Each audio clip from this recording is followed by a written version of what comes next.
Hello guys, this is Victor here, a video for Wednesday, April 26th, and let's go over what uh, what I see in the markets here. And what I'm seeing here, we'll start with the Dow here on the daily chart.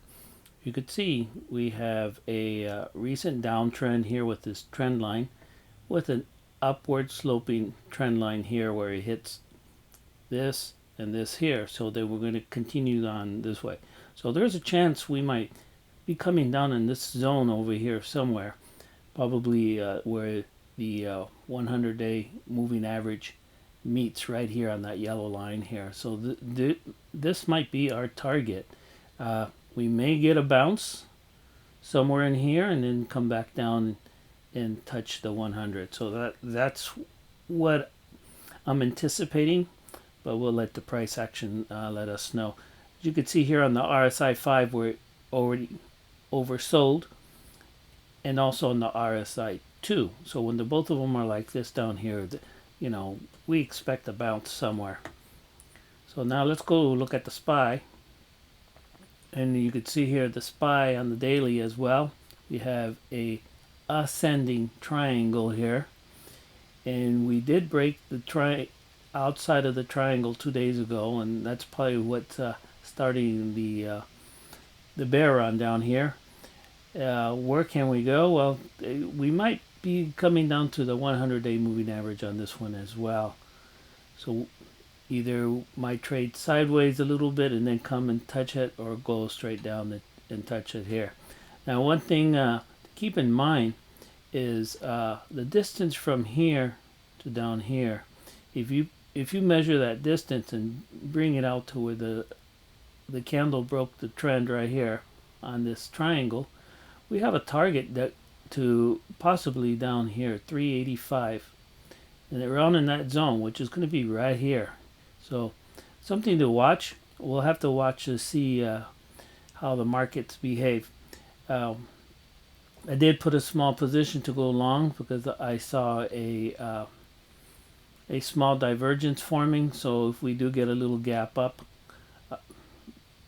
uh, planning to take a little profit, 2-3%, nothing spectacular. So we'll see what the market gives us, or if rally is very hard, we might want to go back up here to this trend line. Chances are not likely.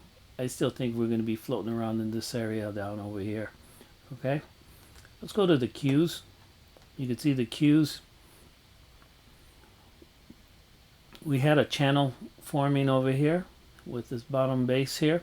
We did break down yesterday and we tried to rally above, but then it broke down and it closed again below it.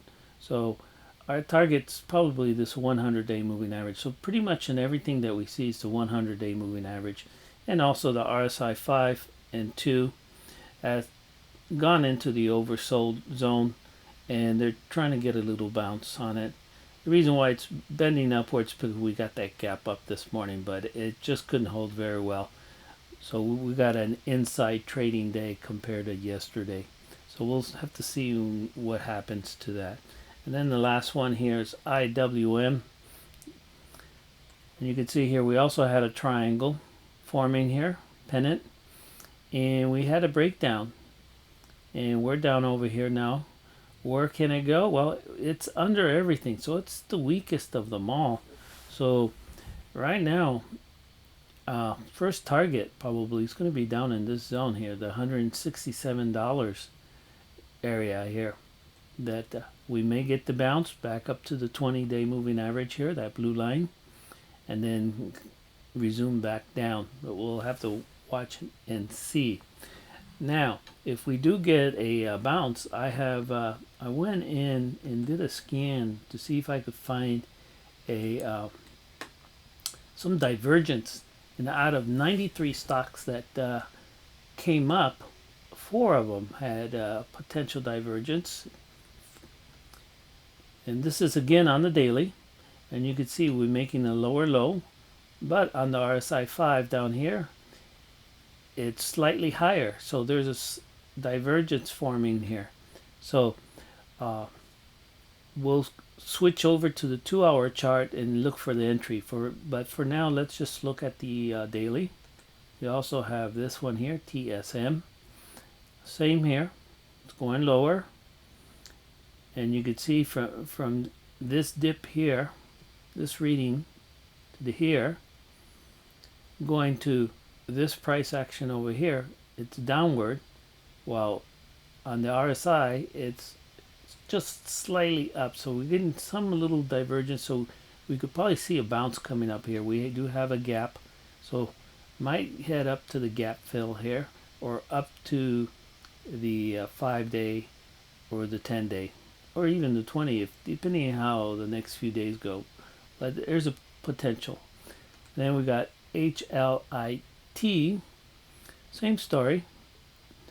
We have the low over here, if you compare that to there, and then we have a slightly higher low, but the price action is even lower. Now, one thing on this one, we do have earnings coming up in probably let's see here, that's today, tomorrow, Friday, probably Monday. Okay, can they get a bounce into going into the earnings? Maybe. So that's just something to watch, but it's forming that it does want to get a little bounce.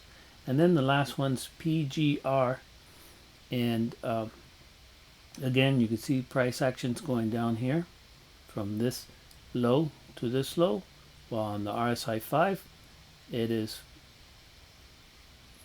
pretty much even. So not much of a divergence, but it's showing that it's holding up some of the strength here. So this is also a good candidate, and this is passing the earnings as well. Now let's quickly go down to the 2-hour, and this is where I'm going to be considering it in. If we can get this candle, the 2-hour candle, to close above the 5-day moving average, which is the screen line here, I will consider jumping in and purchasing it, and maybe we can get a move all the way up to this 200-day within the 2-hour chart. Again, this is a 2-hour chart, and we should see this RSI 2 and the 5 try to get up to the oversold or overbought area. Let's look at TSM. Same thing on the 2-hour. This one's already closed above the 5, so if it could hold on tomorrow after the first candle of the day, the 2 hours, be considered a buy. And also HLIT, look for a close above the 5-day moving average. Target probably right here at this top. Again, this is the one with the earnings. And then the last one, PGR. This one is trying to break above the 5-day. It touched it, but it closed slightly below it. So just look for a close above this 5-day moving average, again on the 2-hour chart. Okay, that's all I have for now. Good luck and have fun. Thanks for watching.